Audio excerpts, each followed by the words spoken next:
bienvenida a este conversatorio que estábamos previamente, Francisco, junto con Consuelo Ugarte. ¿Cómo estás? ¿Cómo te va? Un abrazo grande a ti, a Jimena, que es una gran partner en el Congreso, con la que estábamos trabajando hasta hace unos minutos atrás en un tema también de relevancia que ojalá pudiéramos compartir.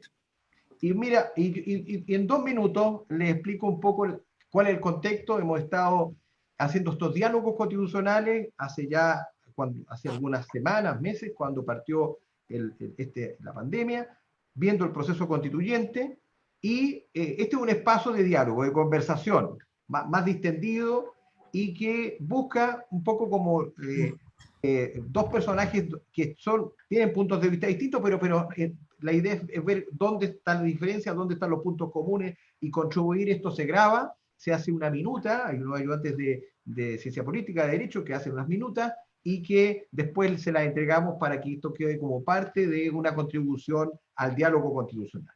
La Fundación por la Democracia, que lo coordina, y la Fundación L21.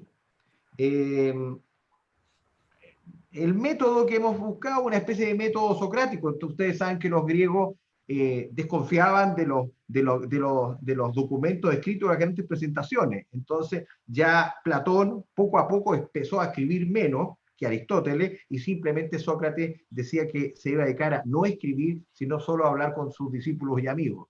Entonces, en ese sentido de desconfiar del documento previo y más bien tener una conversación, es que tenemos este encuentro. Jimena Rincón es senadora, nació en Concepción, es abogada de la Universidad de Chile, y dentro de su mundo familiar tiene 3 hijos, después si me equivoco me dicen, tiene 4 hermanos, uno de ellos me ha dicho que diga que es el más identificado con ella, pero en fin. Ricardo. Rincón, exdiputado, son muy cercanos, amigos. Tiene muchos cargos durante el Bachelet, ha sido ministra, Empecé a los 14 años mi vida de trabajo. Toda su actividad y académica, superintendenta de Servicio de Seguridad Social, ha sido incluso precandidata presidencial, y ha sido ministra, intendenta, y dentro de las actividades que me soplaron, le gusta hacer son las caminatas, sobre todo en los cerros, entiendo, come sano y es fanática del manjar. Esa es una de las características de nuestra senadora. Creo que lo sopló Ricardo. Luego está el senador Francisco Chaguán, también gran amigo y una persona muy cercana, muy afable. Nació en Viña Nos conocemos hace mucho tiempo también, José Antonio.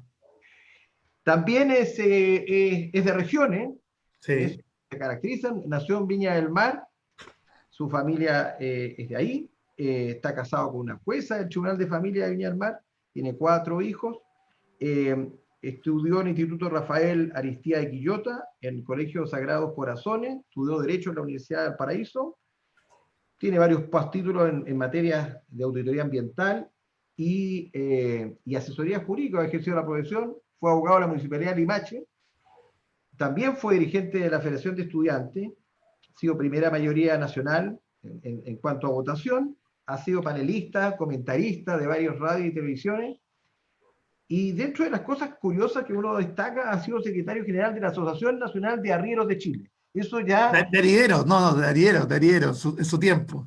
De arrieros en el 2002, eso... de arrieros. Bueno, ¿ah? Y además... Aridero, no, lo que pasa es que yo fui gerente de Cemento Melón. Ahí sí, pues arideros, de los Arideros. áridos. Arrieros dice acá en la página. No, arideros, los áridos, no los caballos. Ahora, me gustan los caballos, sí. Me gustan los caballos. Pero no te han regalado nunca uno, aclara. No, nunca. A lo mejor uno chiquitito de adorno. No, ni siquiera. Entiendo que a Francisco le gusta el tenis, le gusta la poesía. Sí. Y escribí poesía. Y es fanático de la comida árabe.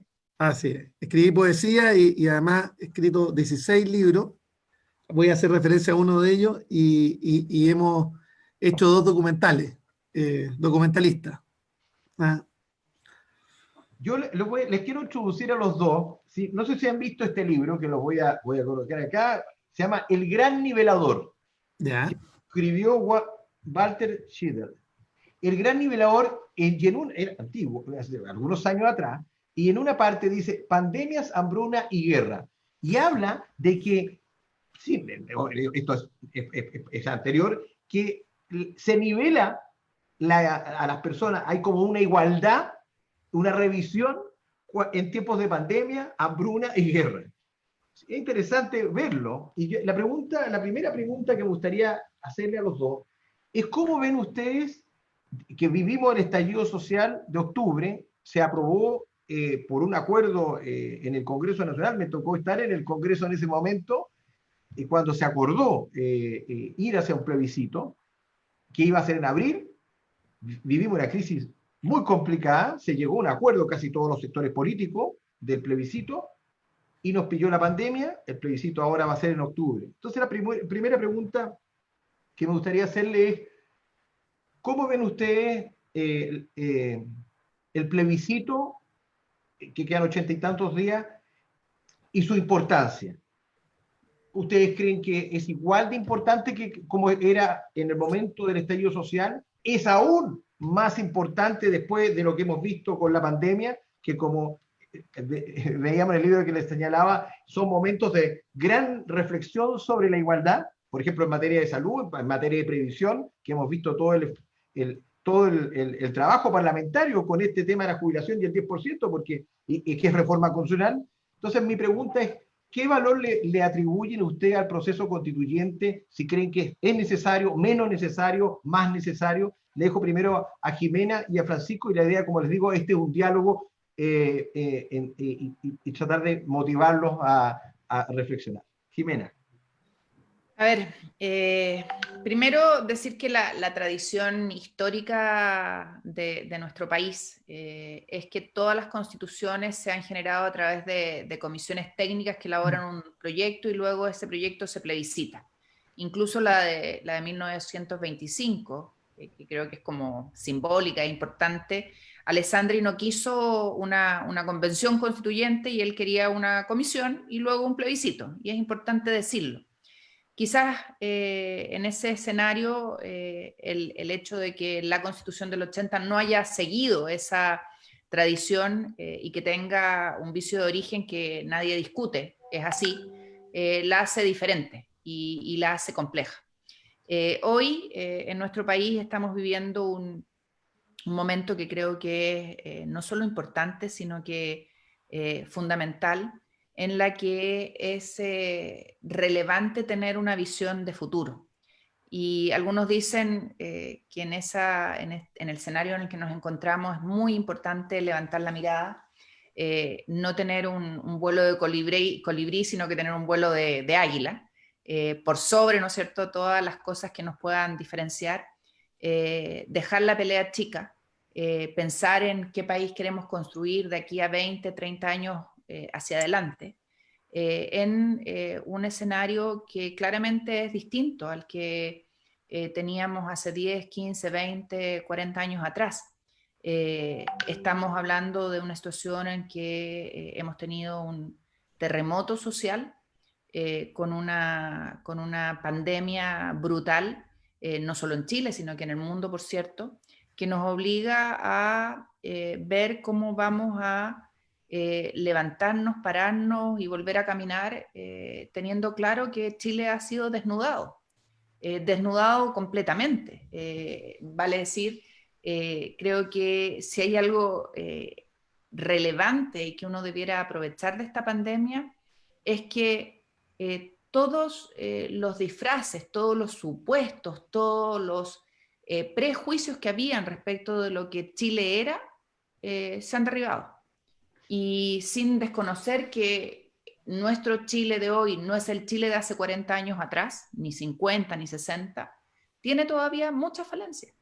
Y creo que la pandemia, y lo dice alguien que es de región, y Pancho yo creo que va a coincidir conmigo, a pesar de que Valparaíso es menos región o menos lejana de la capital que lo que es el Maule o Concepción, la octava región, sigue siendo región y tiene la mirada y la particularidad de una región Chile tiene una inequidad territorial brutal, Brutal. brutal, que amerita que hagamos una nueva conversación.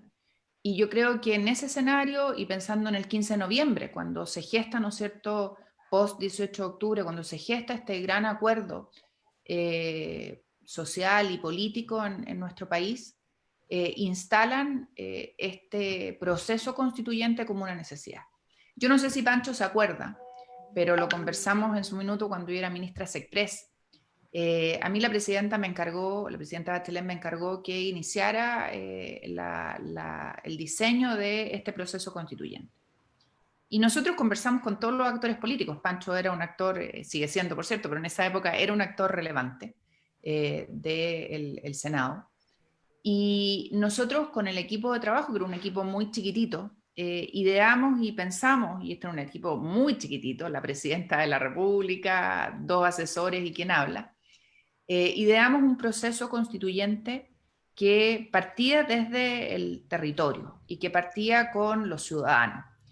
Y iba a ser puesto, digamos, instalado como un proceso en un despliegue escénico bien importante, donde la idea era juntar a todo el país en su conjunto, desde las izquierdas a las derechas o desde las derechas a las izquierdas, con los actores culturales, sociales, económicos, sindicales, con los dirigentes para que la presidenta invitara al país a escribir una nueva constitución.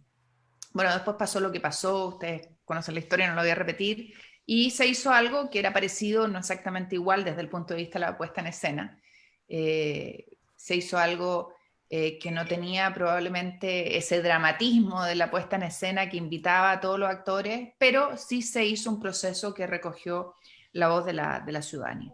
Pero eso, bueno, se fue diluyendo y llegamos, ¿no es cierto?, al 15 de noviembre, después de un estallido social, como le han llamado, en los medios de comunicación, en los distintos personeros que han opinado, que traza una línea de trabajo y de involucrar a todos en el país a esa constitución. Entonces volvemos y con eso cierro, para no meterme en las profundidades, volvemos, ¿no es cierto?, a la tradición de la historia de nuestro país, donde las constituciones se han escrito en comisiones que luego se han plebiscitado. Y hoy día lo que se hace es, recogiendo esa tradición histórica, se habla de un proceso constituyente en donde va a haber una elección de los que van a redactar ese texto, total o parcial, los que participen, digamos, sea mixto o sea 100% elegido, que va a trabajar en el texto y luego va a ser plebiscitado. Y yo creo que eso es, digamos, en el contexto de la conversación, lo que en el escenario que nos encontramos. Y la pregunta es, bueno, ¿qué país queremos construir y qué marco constitucional, cuál es la carta fundamental o la carta magna que va a sentar las bases de ese nuevo país? Donde obviamente vamos a tener que hacer las discusiones de la institucionalidad, los derechos garantizados, las obligaciones, los actores, en una conversación que sea capaz, a mi juicio, de mirar el mundo, de mirar nuestra realidad, porque si hay algo que yo aprendí en este proceso de pensar el constituyente y la nueva constitución es que cada país se da su propio sistema de acuerdo a sus propias vivencias, su historia, sus necesidades, y no podemos tomar lo que hizo España o lo que hizo Ecuador o lo que hizo Estados Unidos hace tantos cientos de años atrás, porque Chile es Chile y es único. Y por lo tanto tenemos que ser capaces de pensar este proceso recogiendo todo lo bueno y aprendiendo de todo lo malo para escribir algo que vaya con lo que son nuestras tradiciones, nuestras convicciones profundas y finalmente lo que queremos apostar a hacer. Eso. Sí, José Antonio, primero coincidir con que hoy día más que nunca es necesario reconstruir el proyecto colectivo de nación, reconstruir el proyecto colectivo de nación y la mirada a largo plazo. Y yo creo que ahí hay un fuerte impacto en el sentido identitario. Hoy día hay varios Chiles que coexisten. no solamente el Chile de las cifras macroeconómicas que teníamos antes de la crisis social, no solamente el Chile de las regiones que replicaban el modelo centralista de Santiago, con sus capitales regionales respecto del resto de las comunas, no solamente el Chile de los extremos, que a mí me tocó vivir en primera persona. Yo fui misionero durante 8 años en Guara, Guaraciña, Tarapacá, Colchane, donde ni siquiera le alcanza a sentirse parte de este proyecto colectivo de nación, ni siquiera hay sentido identitario respecto de la lengua. Y yo diría que Chile tiene un proceso de reconstrucción también de ese espíritu colectivo, también, pero también de su memoria histórica. Los países que han dado el salto al desarrollo cualitativa y cuantitativamente son aquellos países que han generado a través del diálogo social un proyecto colectivo de nación y un desarrollo del potencial de los territorios. Y acá tenemos un modelo exacerbadamente centralista, y donde uno de los temas que nosotros planteamos que es necesario abordar en una eventual reforma constitucional, de hecho presentamos el proyecto de ley en esa materia, es de un Estado unitario descentralizado, un Estado unitario que reconozca la diversidad y el potencial de sus territorios y que sea capaz de desplegar ese potencial. Por otra parte, nosotros somos partidarios también de generar una mayor conexión entre el territorio, los ciudadanos y las tomas de decisiones, que también dice relación con este proceso de centralización política, administrativa, pero también fiscal, que permita a través de que parte de los recursos que generan las actividades productivas con claro sello regional dejen parte de sus tributos en la zona donde se producen las externalidades negativas. Estoy hablando de la actividad forestal, de la actividad minera, de la actividad portuaria. Si uno hiciera un repaso que ha dejado el puerto de San Antonio y el puerto de Valparaíso en nuestra región, muy poco.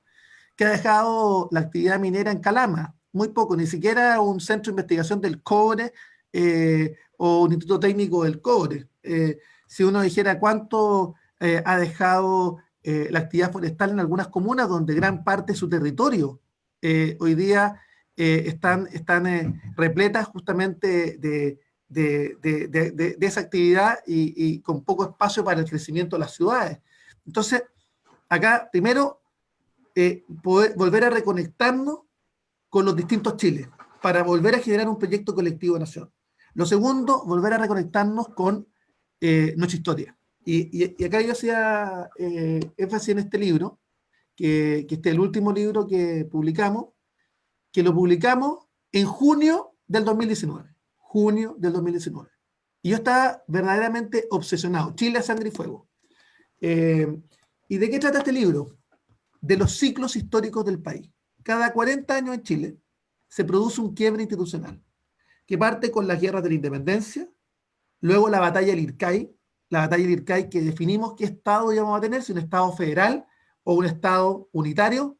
En Argentina ganaron los federalistas, en Chile ganaron los unitarios, pero ciertamente así se va construyendo la historia. 40 años después de la batalla del Ircay, la guerra civil del 91. Entre medio, en el periodo siguiente, la matanza de Santa María de Iquique, la matanza de La Carne, la matanza de Valparaíso. 40 años después de la guerra civil, la República Socialista de Marmaduke Grop. Y un periodo de convulsión política que terminó con la Constitución del 25. Luego, 40 años después, el Seguro Obrero. 40 años después, el desgaste de nuestra democracia, la validación de la violencia como forma de acción política y el golpe militar. 46 años después, la crisis que hoy día estamos viendo. Y lo que hicimos en este libro, que es interesante porque recogimos la opinión de los medios de prensa de la época, te lo puedo mandar para que puedas hacer también materia de consulta, sino que, y podemos compartirlo porque lo tenemos digitalizado. Super. La opinión de los parlamentarios de aquella época. ¿Cuál fue el debate parlamentario en aquella época? Y si los parlamentarios estuvieron a la altura de las circunstancias. Y, por otra parte, la voz de los historiadores. Más progresistas, más conservadores, pero la diversidad de cómo se veía el proceso social. Y yo decía, acá se va a producir un quiebre institucional. Lo decía mucho antes, el libro se lanzó en junio y advertí, acá se viene un quiebre institucional que no se está mirando por los actores políticos. ¿Y por qué? Porque hay que recomponer el pacto social. Y con la Jimena tenemos absolutamente claro esto. Y el pacto social requiere efectivamente una consulta permanente. Por ejemplo, en materia previsional, y estamos trabajando con Jimena Rincón y ella está liderando, estamos trabajando juntos en un pacto nacional para sacar una ley corta de pensiones. Ojalá termine una ley larga de pensiones. Te voy a hacer ahí un alcance para antes de entrar a los temas de fondo, porque y después seguimos con la Jimena. A mí me interesa saber, y nos interesa saber y grabar, ¿cuál es tu posición respecto a el 25 de octubre? Porque tú estás diciendo que hay que hacer un pacto nuevo, que lo planteaste en este libro y estás de acuerdo en que hay que hacer un nuevo pacto, ¿no? Y tú eres partidario, por tanto, de aprobar el proceso constituyente, por tanto, votar a prueba ahora y, por tanto, ir a una comisión constituyente totalmente elegida, o bien, si es así, o mixta, la mitad, como para lo que... Yo quiero contar un poquito cómo yo fui mutando, porque Claro, yo era partidario, solamente para que los que nos escuchan, por eso, porque la opción de apruebo significa el 50%, o sea, o 100% de comisión constituyente, y si va a ser 100% constituyente, porque aprobaste, pero también puede ser apruebo, y quiero que la mitad sea elegida por el pueblo y el 50% son representantes del Parlamento. Te dejo entonces para que tú nos explicas cuál es tu sí. posición y qué estás viendo. A ver, yo soy de los que fui mutando. Yo fui uno de los que estuvo y nos encontramos, José Antonio, en ese día de noviembre, cuando efectivamente se generó el pacto para resolverse en virtud del plebiscito. Yo soy de aquellos que cree que hay que consultar al pueblo, porque en algún minuto algunos plantearon incluso suspender el plebiscito por razones de carácter económico, ¿no? No hay ni un espacio, no había ningún espacio, y eso fue parte de la lucha que dimos internamente en nuestro sector para decir, no, la consulta al pueblo es un compromiso y que dice relación con devolver la confianza ciudadana a los actores políticos, y por tanto la consulta al pueblo debe realizarse, y lo único que pudiera haber es una eventual postergación por motivos de carácter estrictamente sanitario, pero la consulta al pueblo tiene que realizarse, primero. Segundo, yo efectivamente, yo fui mutando desde un apruebo a un rechazo propositivo. Y nosotros instalamos la posibilidad de poder generar las reformas constitucionales a través del Congreso, del órgano que tiene facultades, a nuestro juicio también constituyentes.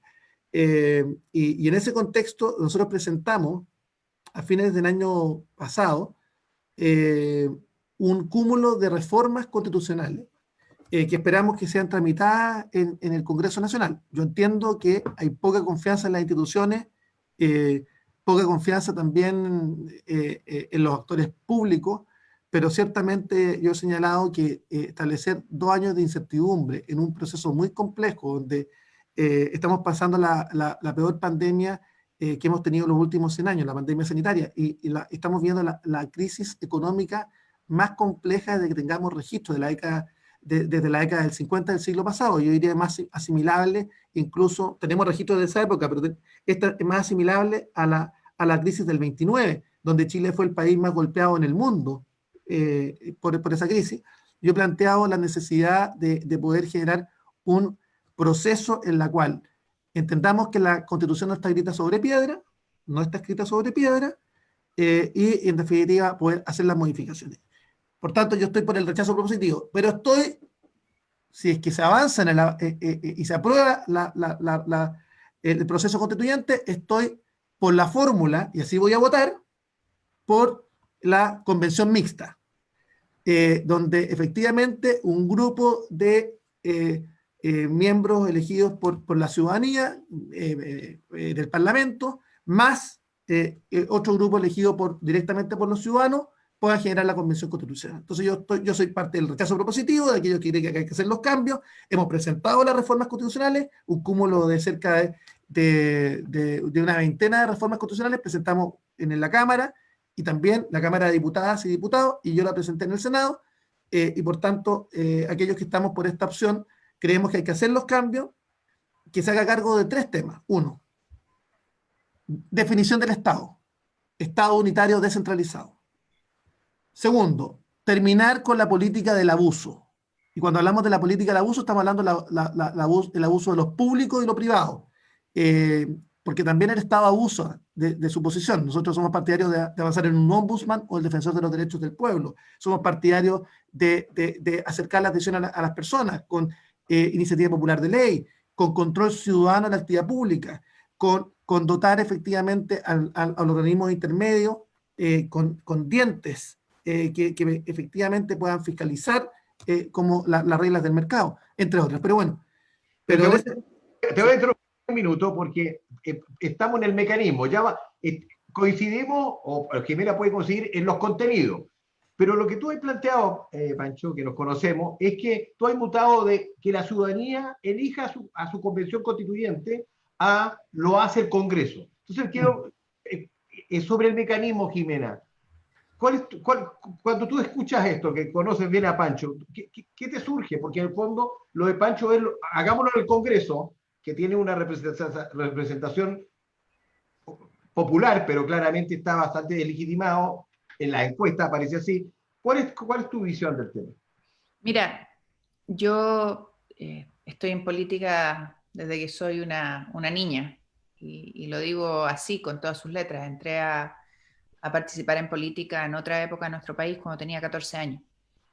Y en política de primera línea ya llevo 10, 15. Y nunca, desde la época del sí y el no, desde la época del triunfo en Patricio, incluso desde la época de la elección de Bachelet, su primera candidatura. Oye, Con lo que Jimena, fue, un comentario nomás. Ninguno de nosotros dos votó en el plebiscito. Tú votaste, ¿no? ¿Tú alcanzaste? no, yo alcancé a votar. Ah, yo no. No en el del sí y el no, en el otro, en el que se hizo de reforma constitucional, ¿te Sí, acuerdas? sí, pero en el sí y el no nosotros no votamos porque nosotros no somos parte. Mira, sé que siempre he tenido la duda, voy a No, revisarlo, no por la edad. sí Si nosotros. pero sí fui monitora de Sí, esta, lógico. Tú no fuimos parte del proceso, pero no y votamos. enseñé, capacité y recorrí el país y todo Sí. eso. Pero lo que les quiero decir es otra cosa. Nunca desde esos hitos que les estoy marcando, que creo que son, se me para hasta los pelos de recordarlo, porque son tan cargados de simbolismo y de emotividad, pero nunca había sentido la conexión, sin contar esos hechos, la conexión de la ciudadanía con el Parlamento como la sentí el 22 de julio. Esa sintonía fina de que la ciudadanía estaba conectada con lo que nosotros estábamos discutiendo y votando, y había no solo un interés legítimo, sino que una empatía y una sincronía que de verdad emocionaba. Y hoy día me pasó en la mañana que me empezaron a escribir muchas personas a mi WhatsApp o a las redes y veía la televisión, que se me cayeron las lágrimas, porque, porque dije, esto es reconectar la política con las personas.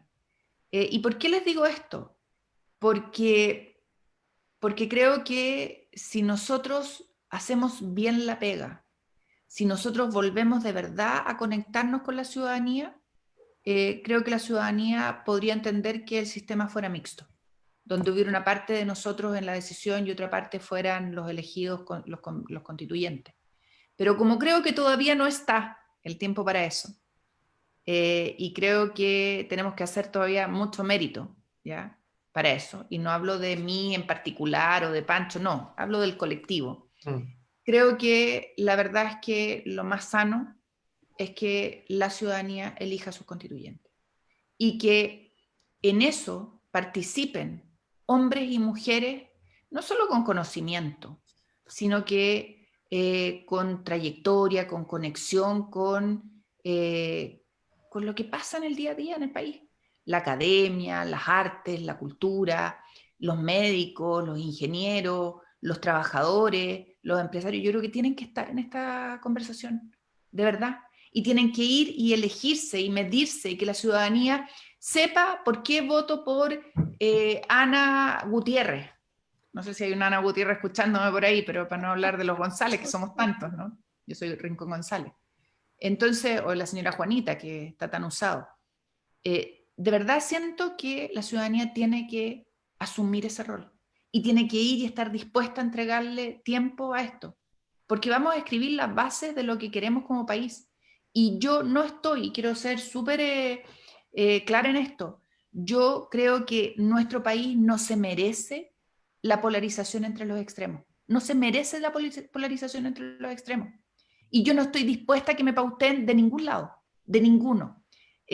Creo que debemos y podemos avanzar hacia una sociedad mucho más justa, donde de verdad se premie el esfuerzo, donde existan de verdad oportunidades, que hoy día no las tienen todos. Yo, mira, mi abuelo era panadero, mi otro abuelo era vendedor, y yo veo lo que fueron las historias de sus hijos, de los 9 por un lado, de los 5 por otro, donde profesionales hubo uno, mi papá, en la familia de mi padre, y en el lado de mi mamá hubo 2 profesionales, y el resto fueron emprendedores y sacaron la cresta para salir adelante, y forjaron a su familia. Entonces, yo creo en el esfuerzo, pero también creo que para que el esfuerzo tenga posibilidades de ser premiado, se requieren oportunidades. Entonces, creo que es súper urgente construir alternativas que sean modernas y progresistas, ¿ya? En el planteamiento del país que queremos tener. Pero yo no estoy dispuesta a que nuestro país se polarice. No estoy dispuesta. A Pancho ahora la palabra, pero tomándolo de Jimena, porque cuando tú hablas de la inestabilidad económica que sería el motivo de esta mutación un poco que has tenido, decir, no, mira, la verdad, mejor que los cambios, vamos a ir a los cambios inmediatamente después, pero los cambios los hacemos nosotros en el Congreso y la ciudadanía no va a participar porque en ese mecanismo hoy día actual, la reforma constitucional no consulta a la ciudadanía. Entonces, ¿por qué crees tú que el cambio que se produciría en el Congreso no va a afectar la seguridad jurídica, económica, los inversionistas, el modelo, la expectativa, y sí la tendría si se hace por un Congreso constituyente, como dice Jimena, elegido por el pueblo? Primero, sostener que yo coincido absolutamente con el relato que hace Jimena y vuelvo a insistir que hay que tener cuidado con la polarización. En el caso de mi familia, mi padre y mi madre fueron los únicos profesionales de su familia. Y por tanto la meritocracia es absolutamente la regla de oro que tenemos que poner sobre la mesa. Además, yo provengo de una familia de migrantes que llegaron a muy temprana edad y que hicieron lo suyo básicamente a través del esfuerzo. En el caso de mis abuelos, uno vendedores viajero y el otro también un emprendedor. Entonces, es fundamental el tema de cómo somos capaces fundamentalmente de poner sobre la mesa la meritocracia y la igualdad mínima de oportunidades. Y yo creo que ese ha sido un tema que ha faltado en nuestro país. Yo coincido con aquello, José Antonio y Jimena, que Chile se ha concentrado el poder político, económico y social en pocos. Y la visión respecto de la construcción del proyecto colectivo se mira desde el ombligo de los que concentran el poder. Y eso yo diría que es un tema muy complejo que ha afectado fundamentalmente, y eso que hay pedido que las regiones se desarrollen con todo el potencial. Entonces, primero el relato lo coincido. También coincido que nosotros no podemos ser arrastrados por los polos, por aquellos que tironean hacia un y hacia otro sector. Y por eso es tan importante, yo soy social cristiano, ideológicamente hablando, yo creo efectivamente en que hay que potenciar el centro político, el eje social cristiano, nosotros creamos una federación social cristiana, y que está trabajando con militantes, con ex militantes de la democracia cristiana, algunos que todavía son militantes, de Renovación Nacional, de Evópolis, de Ciudadanos, que son sociocristianos, y estamos tratando de formar una corriente muy potente en esa dirección. Y por tanto, la revalorización del centro político es fundamental. Lo segundo. Lo tercero, que yo creo efectivamente que la consulta ciudadana es fundamental, y eso es un punto. Y hay que buscar fórmulas, así que si se avanza y triunfa el rechazo en la próxima, en el próximo plebiscito, yo creo que hay que establecer mecanismos igual de consulta. Hay que buscar la fórmula. Pero ciertamente la incertidumbre en la que está el país, en medio de una crisis como la que hemos vivido, donde tenemos que reconstruir la capacidad de empleo, donde tenemos que reconstruir la capacidad de nuestra economía de generar oportunidades, generarle además un plazo de 2 años de completa incertidumbre, efectivamente se puede generar una incertidumbre que puede atentar contra un proyecto colectivo a largo plazo. ¿Y por qué lo planteo? Porque acá, si fuésemos capaces de tener un centro fuerte, vigoroso, que fuera capaz de temporizar las posiciones, sí, pero hoy día tenemos un centro completamente debilitado. Entonces, al final, hoy día lo que ocurre es que el que grita más fuerte es el que requiere, el que tiene la atención. Se está hablando de nacionalizar los fondos previsionales en un discurso completamente de las izquierdas y frente amplista. La UDI planteó en un grupo privatizar Codelco. Y otros que están pidiendo privatizar Codelco, ¿te das cuenta? Entonces tenemos un problema donde en el centro no se oye padre. Y esto yo diría que es un tema, complejo. Entonces, yo lo primero, yo aspiro a un centro político mucho más vigoroso y una flexibilización de los sistemas de alianza. Mira, yo fui uno de los que fue insistente y de hecho logramos que el acuerdo RNDC que se suscribió en la primera reunión fue en mi casa. Estuvimos trabajando con la Soledad Alvear, con Jorge Pizarro, con Andrés Saldívar, porque yo creo en lo que acordamos en ese acuerdo institucional. Ese acuerdo institucional tenía materia, muchas de las cuales las resolvimos en el Parlamento. El tema desde el límite de la reelección indefinida en los cargos públicos, pasando por avanzar en un proceso descentralizador con la elección de los gobernadores regionales, con nuevas políticas de responsabilidad fiscal, y logramos finalmente generar la posibilidad de poder avanzar en reformas institucionales de envergadura. No hemos podido avanzar en una de esas, en el sistema político. Yo soy partidario de un régimen semipresidencial, con la posibilidad de establecer un primer ministro, con la posibilidad cierta de flexibilizar los sistemas de alianza, y que era uno de los temas que nosotros veíamos en su tiempo con algunos líderes de la democracia cristiana para justamente modelar que no se producieran crisis institucionales como esta. Porque ya estábamos mirando que venía un tsunami de una crisis, porque sentíamos que en Chile no solamente bastaba una nueva forma de hacer la pega, sino una nueva forma de escuchar, cosa que no ocurrió en el primer gobierno del presidente Piñera, con las fuerzas necesarias. Esto, me gustaría saber si tú ves, Jimena, un centro como el que habla Pancho, en el sentido de un centro que está en la democracia cristiana, que tú has militado siempre, y qué pasa hacia la izquierda. ¿Cómo lo ves tú? ¿Hasta dónde llega este abanico de centro-izquierda, si eso es posible? Y si tú eres partidaria también de un régimen político semipresidencial, en el cual la característica principal es que el líder del Parlamento es el ministro que lleva el liderazgo, el primer ministro que lleva el liderazgo de la construcción política, y el jefe de Estado pasa a ser el titular de las relaciones internacionales, de los grandes conflictos, de titular de las Fuerzas Armadas. Si tú lo ves por ahí, o ves tú, y cómo ves esta posibilidad de reunión del centro, e incluso como habla Pancho, de una parte de Renovación Nacional. A ver, Voy a partir por de atrás para adelante ya estamos entrando en materias de cómo veo yo una carta fundamental, ¿no? Y para hablar de eso, obviamente creo que hay que revisar varias cosas. Primero, el tema de la soberanía, como un tema que es básico para la legitimidad institucional.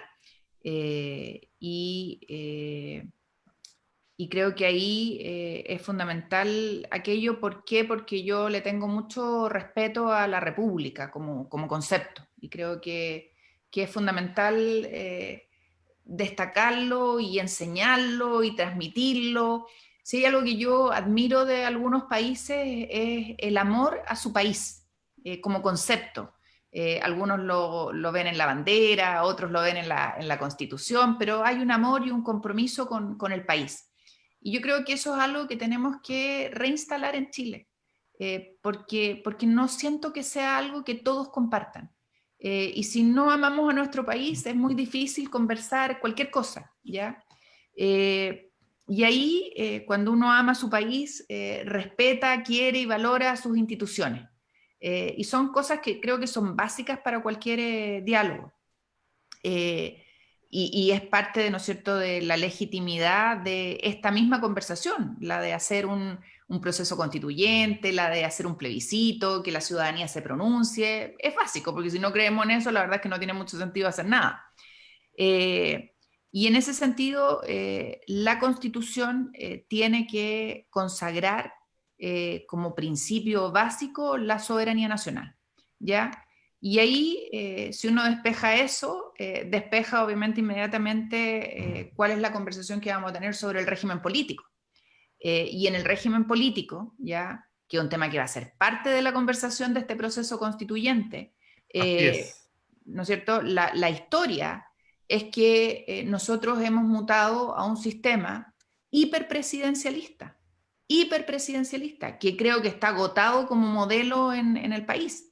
Y creo que además, y voy a ser dura en eso, creo que con este gobierno en particular entró en crisis, ¿ya?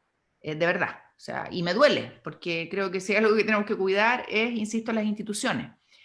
Y tenemos que, por lo tanto, tender a un equilibrio entre los poderes. Nadie discute el Así tema es. del Poder Judicial, ¿ya? Es un poder autónomo, no se meten con él y está bien que sea así, y creo que dentro de todo se le respeta. Salvo el Pero Tribunal Constitucional. no estoy hablando del Tribunal Constitucional, estaba hablando de las Cortes, ya de las Sí, Cortes y del Ministerio Sí. Público. vale. Entonces, en ese escenario creo que tenemos que lograr un reequilibrio de los poderes legislativo y ejecutivo, y que eso logra, creo yo, cuando hay un reequilibrio, mejores resultados. Respecto del tema del semipresidencialismo, parlamentarismo, la verdad es que suena súper atractivo, ¿ya? Y creo que las personas se pueden encantar con ese sistema, pero yo creo que tenemos que tener cuidado, ¿ya? Y tenemos que tener cuidado porque, y es cosa de ver lo que le ha pasado recientemente a un país que yo admiro y va en mi, así como Pancho dice, ¿no es cierto?, que es hijo de migrantes y lo palestino es parte de su sello. Yo soy nieta de españoles. Y cuando miramos lo que le ha pasado a España en el último tiempo, perdónenme, pero cuidado con eso también, porque tenemos, ¿no es cierto?, un presidente, o como queramos llamarle, que lo elige el Parlamento y tiene que ponerse de acuerdo las fuerzas políticas en el Parlamento y todo lo que ha significado España. Pero cuando tú tienes un presidente de la República y un primer ministro, y en las configuraciones de fuerzas en Chile podemos terminar con un presidente de derecha y un primer ministro de izquierda, la pregunta es ¿quién manda? ¿Quién manda?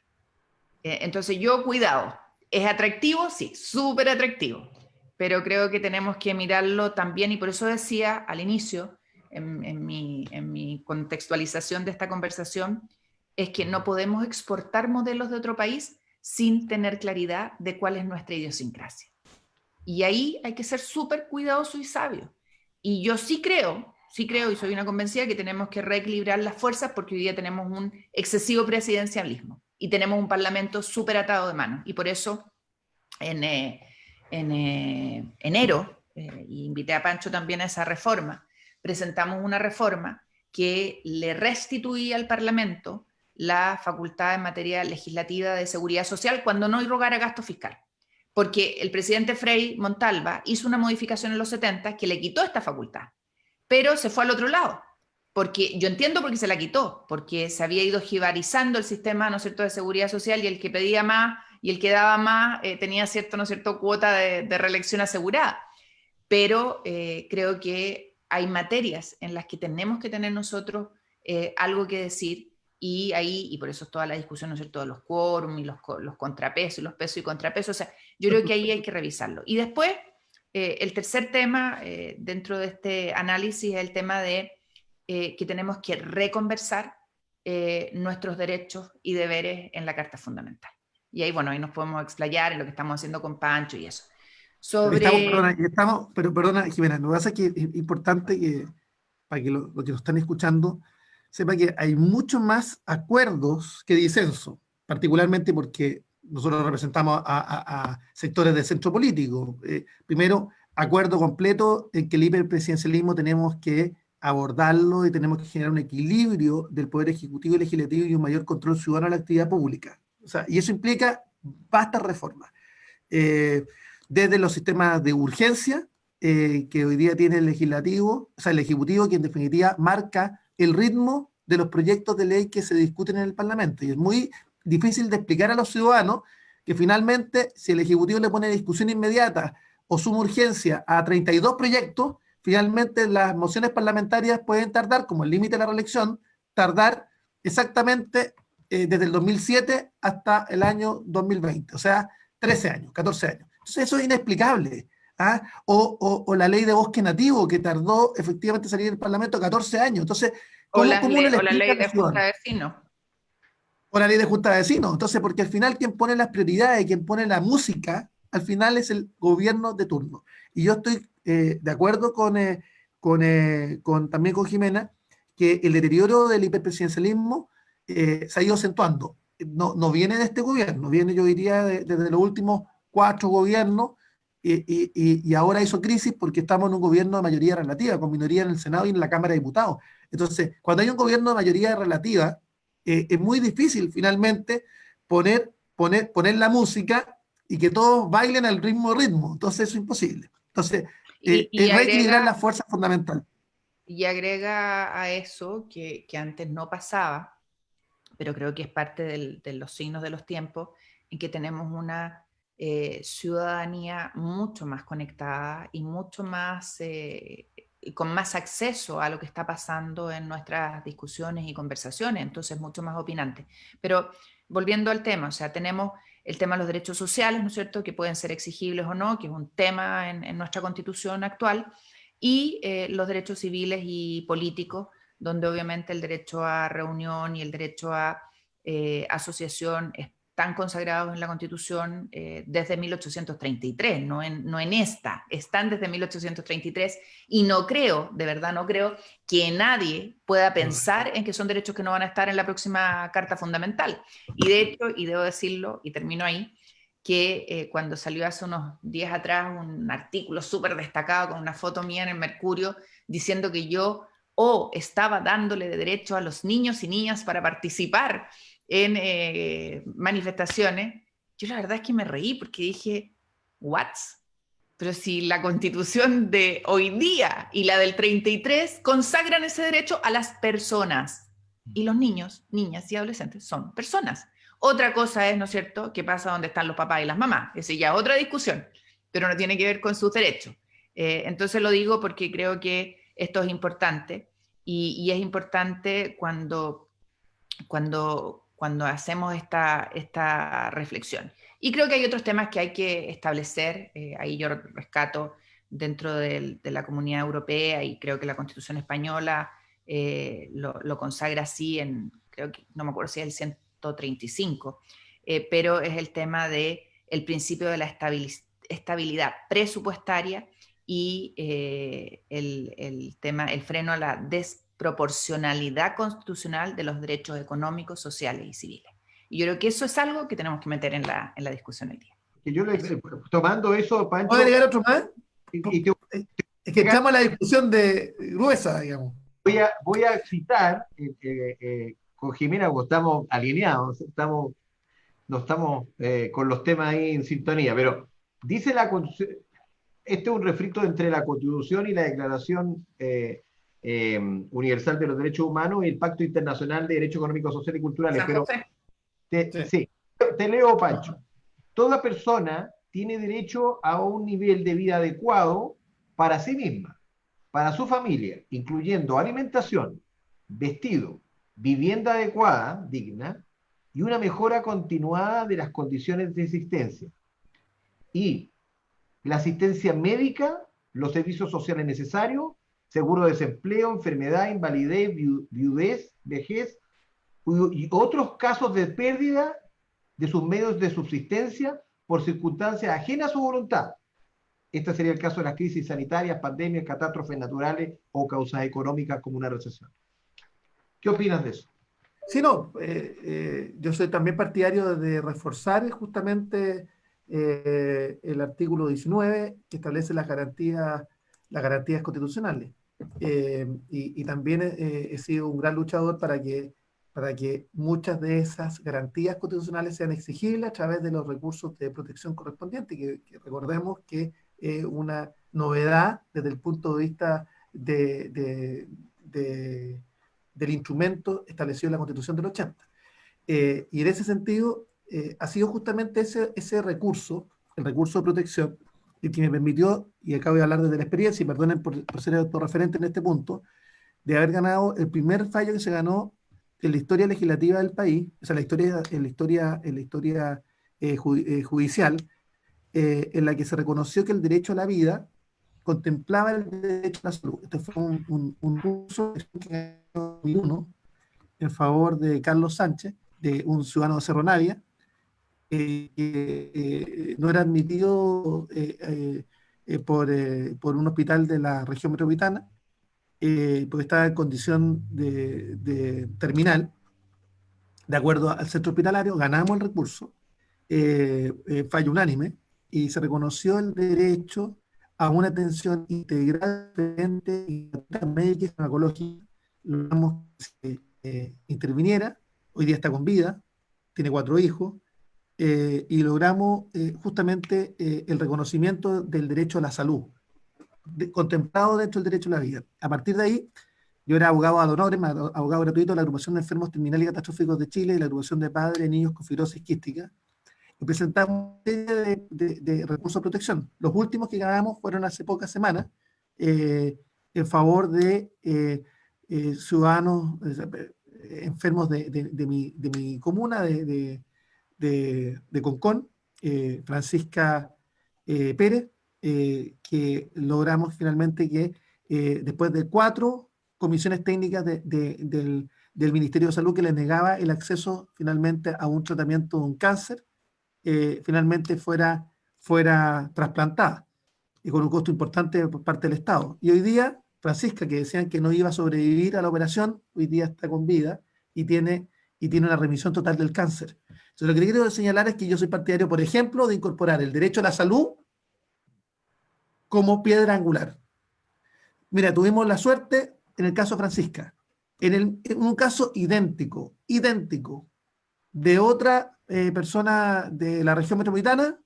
Llegamos tarde con el plazo de la negativa de la Comisión Técnica del Ministerio de Salud, y finalmente se rechazó el recurso de protección y hoy día no puede contar con la misma suerte. Entonces, el derecho a la salud tiene que estar contemplado dentro de las garantías constitucionales. Y yo diría que ciertamente hay que avanzar en esa dirección.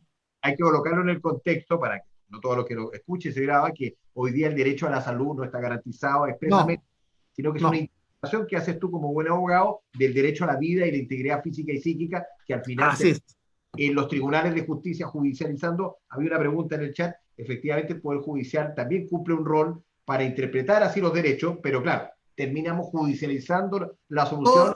Todas las decisiones técnicas del Ministerio de Salud terminan judicializándose, y así hemos ganado una innumerable cantidad de recursos, porque logramos que la interpretación del tribunal, de la Corte de Apelación a la Corte Suprema, sea decir, mire, ¿sabe qué? Dentro del derecho a la vida y la integridad física y psíquica de las personas se incorpora el derecho a la salud. Pero el derecho a la salud hoy día no tienes cómo hacerla exigible en virtud de un recurso de protección. Ese es el punto. Y lo mismo nos pasa, Jimena, con el tema del derecho a la previsión, a la jubilación. También nuestro sistema establece la libertad de escoger sistemas públicos y privados y una pensión uniforme y básica, pero el derecho a una jubilación digna no está en la Constitución. ¿Cómo ves tú eso, que has estado en el tema de la jubilación fuertemente? ¿Cómo te visualizas tú en la Constitución y la previsión? Mira, yo creo que uno tiene que, y por eso yo decía que teníamos que meternos en los derechos sociales y después meternos en los derechos civiles y políticos. Y en los derechos sociales creo que tenemos que construir una sociedad de garantías sociales. Y ahí el tema de la salud, la educación y las pensiones son básicos y debieran estar. Y en ese sentido, cuando uno mira este debate, ¿ya? Es fundamental que los derechos que se consagran en la Constitución puedan ser exigidos, que es algo que acaba de relatar muy bien Pancho con el ejemplo, ¿no es cierto?, del derecho a la salud. Nosotros, porque de hecho hoy día tú, ¿por qué vía te vas para garantizar esos derechos? ¿Te vas por la vía de la propiedad o por la vía del derecho a la vida?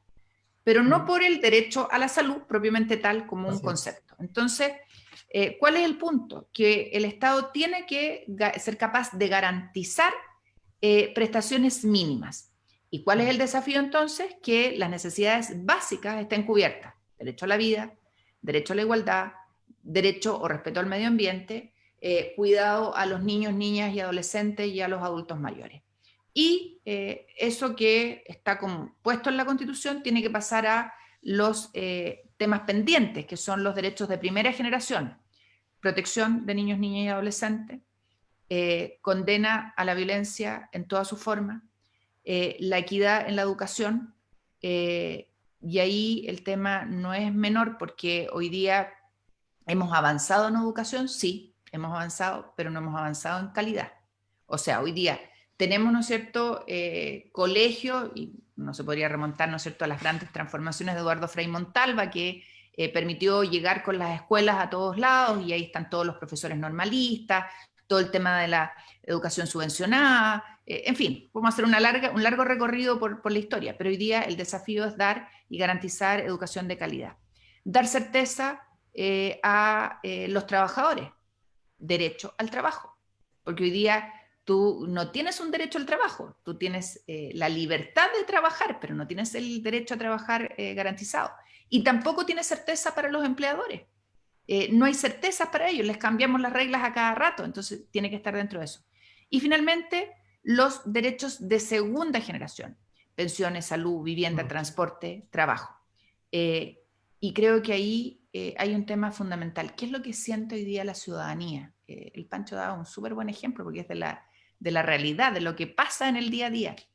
La gente se siente abusada y siente que contribuye con la cotización obligatoria de salud, que se le descuenta de su remuneración, pero no tiene garantía. No tiene garantía de que va a tener una cobertura respecto de su necesidad. Entonces, un sistema de salud pública, que creo que ha quedado demostrado en esta pandemia, fuerte, robusto, con equidad territorial, es parte de la conversación. En el Maule tuvimos que impulsar un programa para becar estudiantes de medicina, egresados de medicina, que hicieran su especialidad con la obligación de volver a trabajar al Maule. Bueno, eso debería ser una política de Estado. Y en la quinta región entiendo que se hizo lo mismo.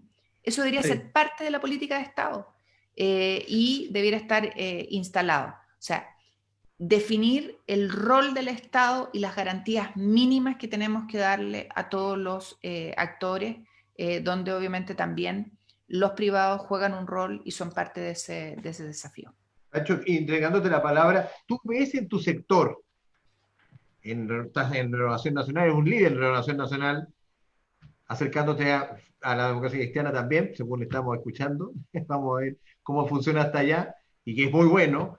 Tú ves en tu sector, Pancho, que los derechos económicos, sociales y culturales, que fueron excluidos de la Constitución del 80 original, porque, por ejemplo, la educación, que sí se garantiza, no de calidad, pero el recurso de protección se excluye justamente en la educación. La acción de protección, la acción cautelar, la tenemos para las Así. libertades, pero no para los derechos. Y el único derecho que tenemos garantizado, sí, prístino, como habla la Jimena, es el derecho a educación. No, no el superior, sino básico y medio y parvulario. Pero ni ahí no tenemos recursos de protección, acción de garantía. Tú ves Sí. en tu sector, hacia que eres parte hoy día del oficialismo que sustenta este gobierno, y por tanto en coalición con la UDI y con otros sectores que tienen una visión del modelo más bien liberal que se plasmó en la Constitución de 1980, tú ves que hay consenso en derechos económicos, sociales y culturales, como tú hablas, por ejemplo, la salud pública, robustecida, o una previsión digna o de calidad, o del derecho al trabajo. ¿Lo ves tú, o tú ves una división profunda en esos aspectos? No, yo veo un creciente acuerdo. Todavía hay sectores que, más bien, que en la UDI, que no creen que estas debieran ser garantías eh, que pudiéramos eh, eh, lograr a través de una acción de protección, hacer cumplir en virtud de los instrumentos que establece el Estado. Pero ciertamente yo creo en estos derechos políticos, sociales y culturales, económicos, que deben ser garantizados, absolutamente. Y en ese contexto yo abogo justamente para que haya una revisión justamente del artículo 19 de la Constitución.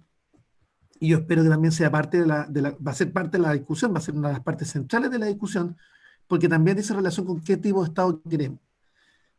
Aquellos que somos cristianos dentro de Renovación Nacional decimos lo siguiente: ¿cuánto Estado como sea necesario? Y hay materias donde se requiere mucho más Estado. Y yo te lo quiero decir abiertamente. Por ejemplo, en materia sanitaria se requiere mucho más Estado, un Estado mucho más fortalecido, pero un Estado moderno. También, ¿qué tipo de Estado? Un Estado fortalecido, con espalda, pero un Estado moderno. El tema de la modernización del Estado, de la cual poco se habla, también es un tema que hay que poner sobre la mesa y debe ser parte de la discusión. ¿Te das cuenta? Entonces, yo espero que la discusión que se dé en este tiempo que viene por delante sea una discusión profunda, audaz, pero seria y responsable. Seria y responsable.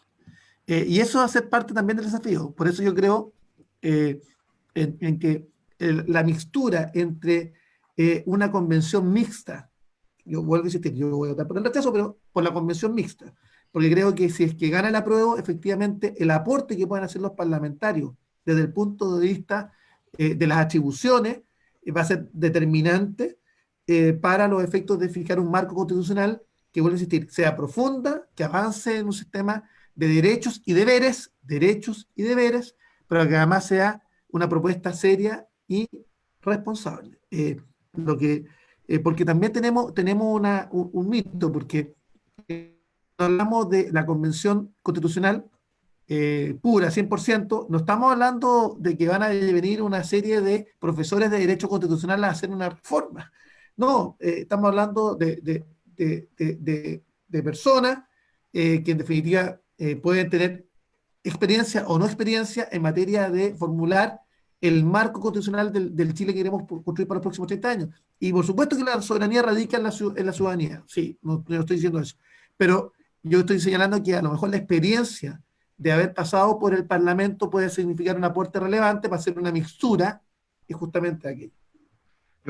Y con esta pregunta vamos a ir cerrando este conversatorio, pero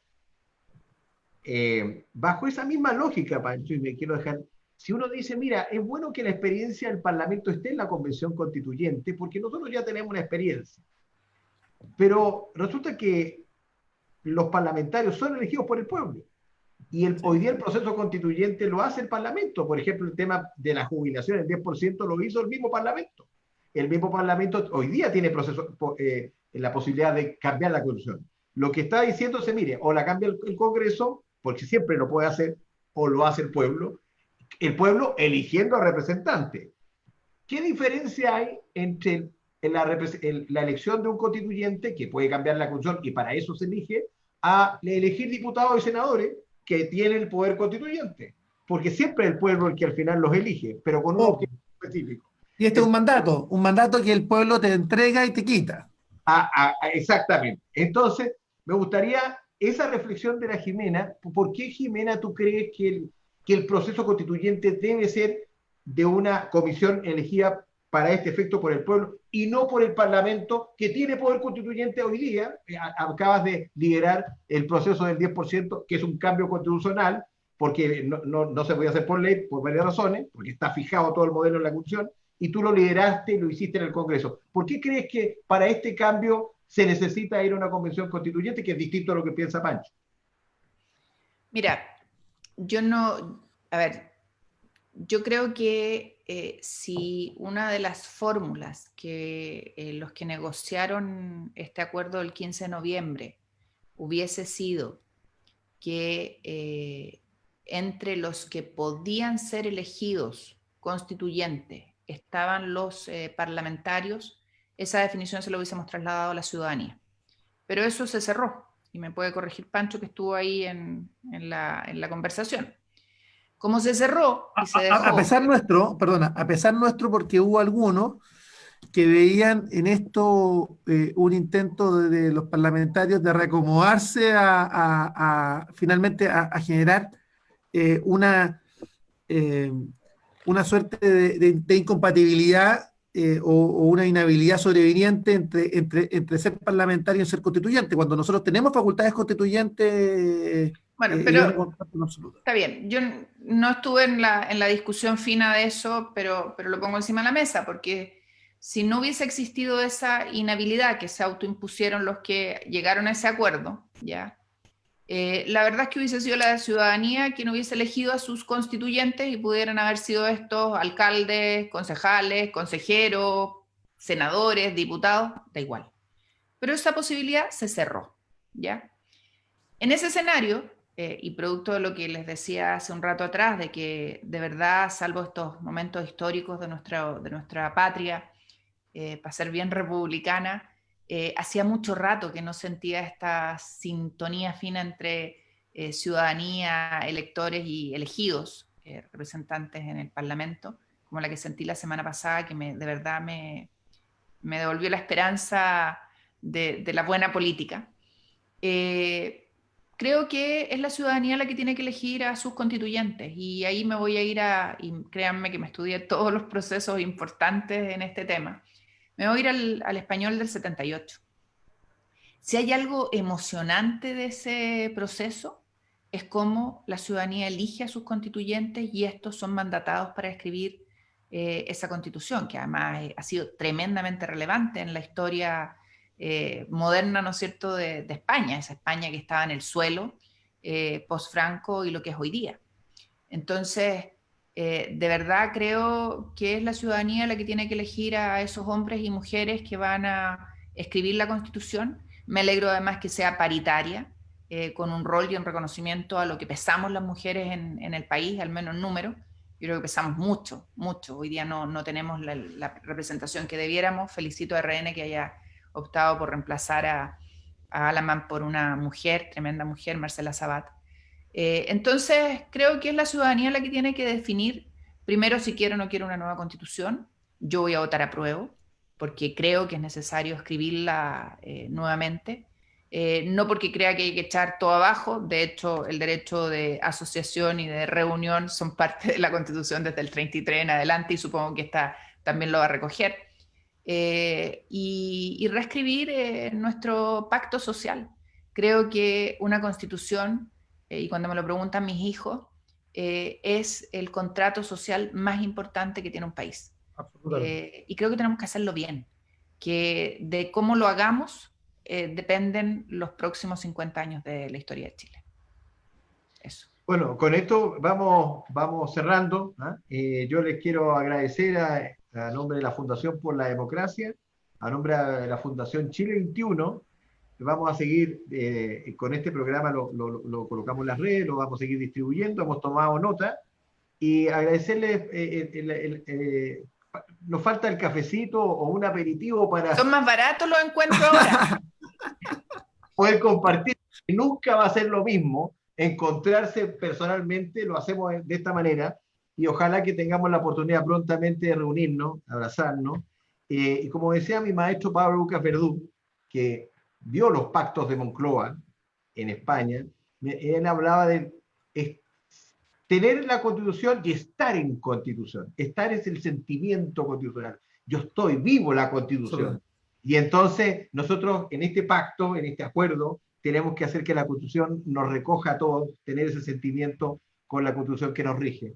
Muchas gracias, Jimena. Les Gracias. recomiendo que vean un documental que se llama Las Constituyentes, que hablan las mujeres de esa época y las nuevas legisladoras de lo que fue ese proceso. Y de verdad es impresionante. Ya, además tenemos tanto lo que tú planteas, como vamos a ver eso, además nos queda este libro de Francisco Chile a Sangre y Fuego, así que espero, voy a mandar un WhatsApp a ver. Se lo voy a mandar, para que lo puedan distribuir. Eso. Gracias, muchas gracias. Nos vemos, que le vaya bien. Cuídense, gracias. Chao, adiós. No te quiero ver más, Pancho. Chao, chao. Chao, cuídate. Chao.